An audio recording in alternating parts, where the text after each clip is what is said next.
Los árabes llegan a la península en el siglo VIII, año 711 de nuestra era, y el príncipe omeya exiliado Abd al-Rahman I proclama a Córdoba como emirato independiente de Al-Ándalus.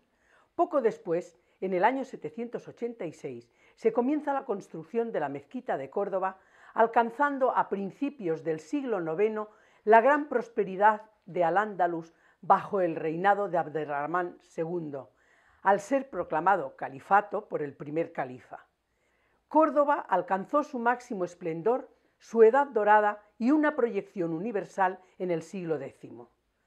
A su muerte le sucede su hijo Alacán II, teniendo ya 47 años de edad. Inicia las obras de la ciudad de Medina la Zara.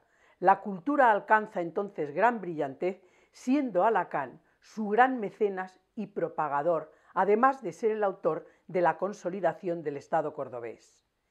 La gran pasión de Alacán II eran las artes y las letras.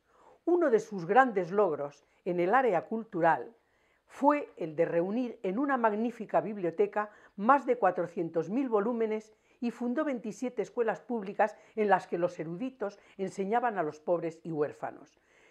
Proyectó la ampliación de la mezquita con la majestuosa decoración del mihrab, que es una hornacina que se hace en las mezquitas para indicar el lugar orientado hacia la Meca, donde han de mirar los que entran a orar, gesto que puso de manifiesto su admiración artística. Su mandato fue pacífico, aun a pesar de las continuas batallas en que se vio envuelta la invasión árabe de Hispania.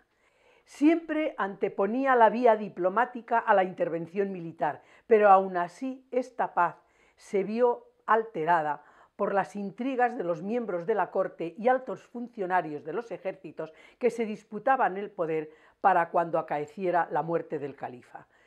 Su principal rival fue el primer ministro o gran visir Ibn al-Amir, más conocido con el nombre de Almanzor. Almanzor fue a Córdoba a estudiar jurisprudencia y letras. Siempre estuvo cerca del poder, ocupando cargos de letrado y escribano, lo que le daba una cierta proximidad y el camino fácil para sus aspiraciones políticas.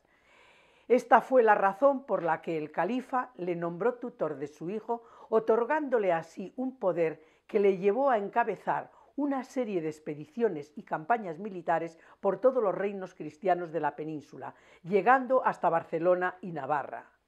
Este hecho dio origen a una alianza cristiana contra Al-Ándalus y la dictadura férrea de Almanzor, que dotado de una personalidad carismática y de un talento militar, entre los años 977 y 1002 llevó a cabo un total de 57 campañas sin ser derrotado en ninguna de ellas, por el que mereció el nombre de Al-Mansur, que en lenguaje cristiano significa victorioso de Dios.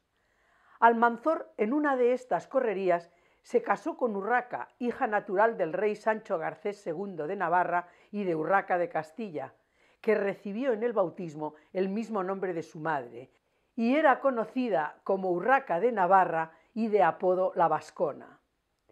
Urraca le dio un hijo al que pusieron el nombre de Abderramán y de sobrenombre el Sanchuelo, por tener un extraordinario parecido con su abuelo, el rey Sancho de Navarra.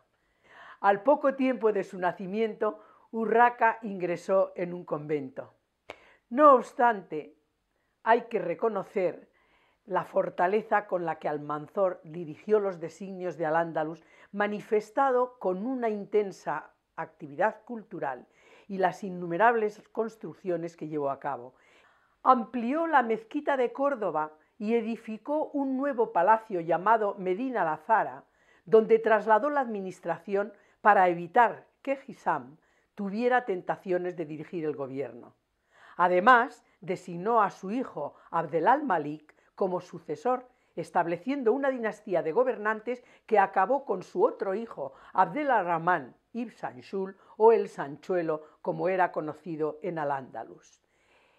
El gobierno dictador de Almanzor se considera como una de las causas que motivaron el estallido de la Gran Fitna o Guerra Civil entre los años 1009 y 1031. En estas llamadas correrías de Almanzor se vieron atacadas iglesias y monasterios en el norte de la península, como el de Sahagún y San Millán de la Cogolla. La gesta más memorable del caudillo árabe se produjo, sin embargo, el 11 de agosto del año 997, cuando destruyó totalmente Santiago de Compostela y solo respetó el sepulcro del apóstol Santiago y obligó a los cautivos cristianos a trasladar a hombro las campanas de la catedral y las puertas de la ciudad hasta Córdoba. 5 años más tarde, al regreso de una expedición contra el monasterio de San Millán de la Cogolla, cayó enfermo y Almanzor murió al poco tiempo a la entrada de la ciudad de Medinaceli, cerca de Soria. Pero a pesar de estas circunstancias, el florecimiento cultural en Córdoba fue extraordinario, hasta el extremo de que influyó en manera notable para devolver a Occidente gran parte de su saber clásico perdido en Europa. El ejemplo más notable se dio en el campo de la filosofía, destacándose la corriente neoplatónica de Ibn Sara, un pensador, filósofo y teólogo, autor del libro de la explicación de la perspicacia. El polígrafo Ibn Hazm hace famosas sus obras Risala, Historia crítica de las religiones y El collar de la paloma, un libro de tratados sobre el amor que influiría más tarde en el arcipreste de Hita y su famosa obra El libro del buen amor. Este ambiente descrito con mayor o menor detalle es el que el caminante viajero puede encontrar y visitar, recordando cuanto la historia dejó plasmado entre sus piedras, sus calles y el recuerdo de los antepasados.